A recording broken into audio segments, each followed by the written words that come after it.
The Steelers take down the New York Giants 26-18 on Monday Night Football. They now are 6-2 on the season, and I'm really surprised at how well the Steelers have played up to this point of the season. Coming into this year, I thought this team was going to be no more than a 7-win team at best due to the concerns at quarterback, but Mike Tomlin has really shut me up this year.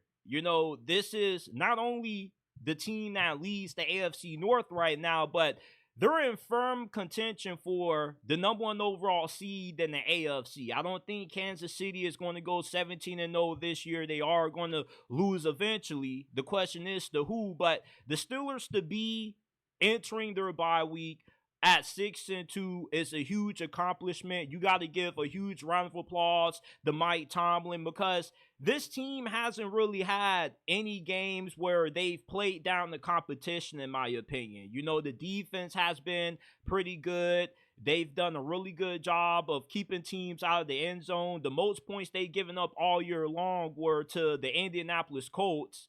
And then the quarterback situation has worked out better than I expected. You know what they say, when you have 2 quarterbacks, you have none at all. Well, both Justin Fields and Russell Wilson have played really good football. Russell Wilson, he was 20 of 28 tonight. He had a touchdown. He made a lot of nice deep throws down the field, the George Pickens. And although I don't really think that Russ has been a significant upgrade at quarterback compared to Justin Fields, Russell Wilson, he is a way better passer than what Justin Fields is. And yeah, he did almost give this game away with the fumble that he had, late in the fourth quarter. But I'm not really going to blame him for that because that I put on the coaching, because what the hell was that clock management, man? I'm listening to the Manning cast. Eli Manning is saying, hey, make sure that you use all 30, 40 seconds on that clock, man. You want to snap the ball with 3 seconds left. And these fools end up going no huddle. Like, what the hell was that? Why are you going no huddle when you're up multiple possessions with the lead and you're trying to chew out the rest of the clock? The clock management for Pittsburgh still is atrocious. That's one of Mike Tomlin's biggest flaws as a head coach, but it didn't really matter because TJ Watt was able to save the day like he always does. And, with that TJ Watt fumble, I was asking myself, why are the Giants not doubling TJ Watt in that situation? That was the biggest play of the game, pretty much. You needed that third down to keep the drive alive. And instead of chipping TJ Watt, arguably the best defensive player in the league, with the tight end or a running back, you're just going to single this dude up. And of course, TJ Watt's going to make a play in that situation. You got Giants fans screaming at Daniel Jones for fumbling the ball, but it's like, why are you getting mad at Daniel Jones? You feel me? Blame the coaching. Why are you blocking TJ Watt in a one-on-one situation in the biggest moment of the game for you? That just was an idiotic coaching decision. And that wasn't the only dumb decision I saw by the Giants coaching staff. Did y'all see that 2-point conversion? I don't know what the hell they were trying to do when you got all of the offensive linemen lined up to the left side. It's pretty obvious Malik Neighbors is going to get the ball. I guess they were trying to do somewhat of a inverted screen pass. I don't know what that was, but it was awfully executed. I don't know how many times in practice they went over that play, but that was just a horrible coaching decision by Brian Daboll. And Daniel Jones, he didn't play bad in this game. I know that a lot of Giants fans hate any time that you don't trash Daniel Jones, but he was decent. Now, is he good enough to remain the Giants starter for the entirety of the season? I don't really know, but for the time being, I think that Daniel Jones gives you the best chance to win as compared to Drew Lock. He's nothing special anyway. And you have to bench him against Philadelphia just because you were down by so many possessions. Of course, you want to see what Drew Lock looks in that situation, but I felt Daniel Jones made a good amount of plays. He did have his moments where he skipped some throws in the dirt. He overthrew Malik Neighbors a couple of times. But overall, the Giants just are not a good team. And the fact that they were in this game is a testament to how good of a coach Brian Dable is. Even if this dude does have his fair share of blunders, I was watching the Manning cast, and Bill Belichick and Bill Cowher, they both came on and gave a lot of praise to Brian Dable as a play caller. This dude has a really good scheme. He just has a good feel for, how to call plays on the offense. The Giants defense, though, I know they were down a couple of guys in the secondary. Adoree Jackson didn't play. But the guys they had out there at cornerback, outside Deontay Banks, none of those dudes deserve to be starting in the NFL. And they probably shouldn't even be backups, man, because the Steelers' offense was driving up and down the field with ease. And this game could have been a little bit more one-sided in the Steelers' favor if they could learn how to freaking score in the red zone. That's the biggest problem with this offense. They can drive the ball downfield, get in the scoring range, but they can't finish drives. You're not going to make it far in the playoffs if you can't score in the red zone. That's the difference between winning and losing to a guy like Josh Allen, Patrick Mahomes, Lamar Jackson in the postseason, man. You got to be able to make every possession count when you get into the 20. And the Steelers just coming away with these field goals isn't going to get them far come postseason. And I'm wondering how they're going to fare when they end up going up against some of the better teams on their schedule. You still haven't played the Ravens yet. I'm eager to see how that matchup is going to pan out. You haven't played Joe Burrow and the Cincinnati Bengals, who are already in playoff mode due to how their season is in jeopardy with their current record. But the defense stepped up, made big plays when they mattered, even though the offense scored 26. I just felt like they could have did a little bit more. The defense, they came away with some huge plays. Of course, you got that interception by 31, who continues to make a lot of big plays in the secondary for Pittsburgh. But even the defense, for the amount of good things that they did, just like the offense, it is a little bit concerning when you think about how much success the Giants had offensively. They had a good day running the football. The passing game was going as well. It's just a lot of things the Steelers can do to clean up, to make themselves a better football team than what they already are, because they're 6-2, right?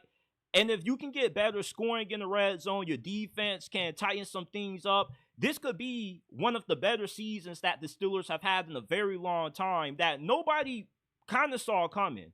With the quarterback situation, you felt at best this could be a 10-win team and a wild card exit, but maybe the Steelers could go far in the playoffs. Maybe they could make it to the divisional round, maybe the conference championship game, because, if Kansas City's 6-0 with Mahomes playing like dog crap and them being carried by the defense, you mean to tell me that the Steelers can't win that same way, even though they don't have a quarterback as good as Mahomes or Lamar?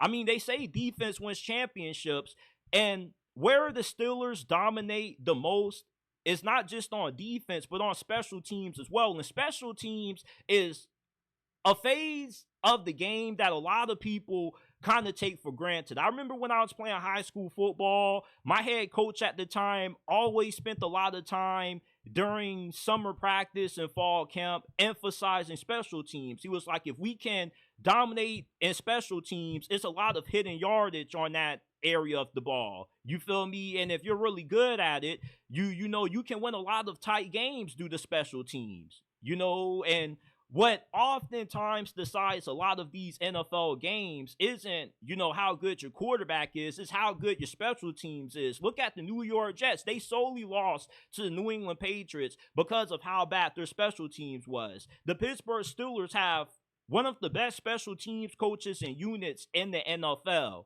And it's a large reason why Mike Tomlin is having a good amount of success this year. And not just this year, but all throughout Mike Tomlin's coaching career in Pittsburgh, especially the last couple of years since Big Ben retired, the reason why he continues to overachieve despite not getting great quarterback plays, because the defense always plays well most of the times, and you're really good on special teams. How often do you see the Steelers miss a PAT or have a blocked field goal or something like that? Not really that often. And with how good they are on special teams, it allows them to win the field position battle and allows them to get hidden yardage. You saw that big punt return that Calvin Austin had, which kind of opened this game up for the Steelers. It gave them a momentum boost when the offense was struggling to cap off drives in the red zone. So you saw how big of a factor special teams was for the Steelers in this win tonight, and how big of a factor it's been over these last couple of years for Mike Tomlin and his franchise, man. When you think of the Steelers, you think of three things: great defense, a strong rushing attack, and being really good on special teams, man. Like, Chris Boswell is the best player on the Steelers offense, not named George Pickens, man. This dude is automatic. He's as good as it gets when it comes to field goal kickers. Always reliable, always dependable, especially when you're playing at home in Pittsburgh, because the Steelers Stadium is one of the toughest stadiums to kick at. A lot of kickers have a lot of struggles in the Steelers Stadium. So Chris Boswell, you know, this dude is the unsung hero of the Steelers season, because imagine if the Steelers had a bad kicker like the New York Jets with Zerline. They probably wouldn't be 6-2 right now. And you got to give the special teams unit for Pittsburgh a lot of praise for the impact that they've had on the season so far, because it doesn't really get talked about that much. I know it's boring to talk about special teams, but special teams is one of those areas that nobody cares about until it's actually bad. But when it's actually good, nobody talks about it at all.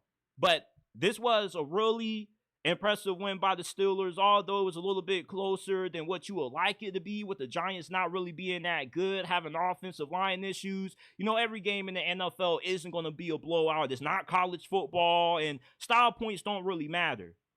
So for the Steelers to be 6-2, I'm really shocked right now. And this is coming from a Steelers fan. I did not expect this team to be as good as what they are right now, given the quarterback situation. So I can't wait to see how this team looks after the bye, when they start getting into the meat and potatoes of their schedule. And if you're a New York Giants fan, like, you already knew that you weren't going to have a good season this year. And with you losing left tackle Andrew Thomas, all hell has just broke loose on that offense. But you got some nice pieces. You know, Sexy Dexy, that dude was taking the Steelers center lunch money. The Steelers didn't really have no answers for this dude. You got a few nice players on defense. I like Deontay Banks, you know, and you got Azeez Ojulari, who is starting to come on this year. You're just a quarterback away. If you're a Giants fan, don't lose faith. You feel me? It's just, once you get Shedeur Sanders or Cam Ward next year, I trust Brian Daboll with either one of those guys. Like, if you fire Brian Daboll, I'm going to really question the direction that your franchise is trying to go, man, because he wanted Saquon Barkley. He didn't really want Daniel Jones, and you end up going against the man's wishes, giving him Danny Pennies and getting rid of Saquon Barkley. So the fact that this offense still looks somewhat serviceable, considering all the factors that you have to mention, with the offensive line being banged up and Daniel Jones being Daniel Jones. You know, I give a lot of praise to Brian Daboll, and a lot of people, when they talk about the Giants, they seem to have a lot of great things to say about Brian Daboll. So I don't really think this dude needs to go quite yet. Let this dude draft his quarterback, give him another 2 years to develop him, and I believe we can see the Giants back in the playoffs